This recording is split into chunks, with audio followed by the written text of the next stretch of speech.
Good day, everyone. So this is the continuation of the topic that we've been tackling before about polynomials. But before that, let me give you a trivia for this video. Did you know that the easiest way to remember the value of pi 3.1415926 is by counting each word's letter in the phrase, "May I have a large container of coffee?" That's how you memorize the value of pi. In this section, before we will proceed to an example, we'll have to check our prior knowledge about polynomials.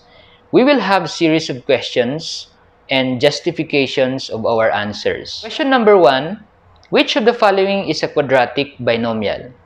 So a quadratic binomial is referring to the second degree, but the terms has only 2. The answer for this is letter B. 5x squared minus 3 is a quadratic binomial.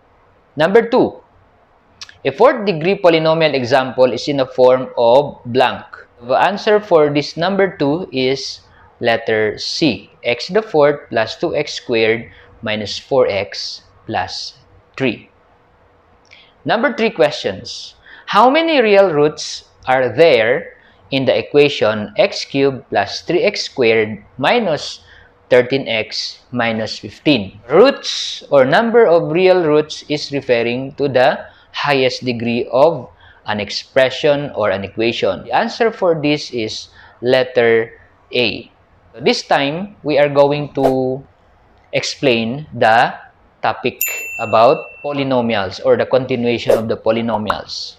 If p of x is a polynomial equation of degree n and with real roots coefficients, then it has a most and real roots. So this is called the fundamental theorem of algebra. Before you understand further about the said theorem, we will have a series of illustrations. Illustration number 1. Consider the following polynomials equations. At most, how many real roots does each have? So letter A, we have x given x to the 20th power minus 1 equals to 0. The answer for this is 20 real roots because of the highest degree. Letter B, x cubed minus 2x squared minus 4x plus 8 equals to 0. So what's the answer for this? The answer is 3 real roots because the highest degree is cube. Illustration number 2. Determine the real roots of the following equation. Letter A, x plus 1 equals to 0. So in this case, all you have to do is just eliminate the plus 1 by subtracting 1 both sides. So we got x equals to negative 1. So the root of the equation x plus 1 equals to 0 is negative 1. Letter B, x multiplied to quantity x minus 2 equals to 0. So we expect 2 roots here. The first factor is x equals to 0. The second factor, which is the quantity, is x minus 2 equals to 0.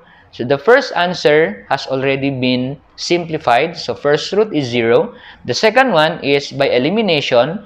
So x minus 2 equals to 0. We just add plus 2 both sides.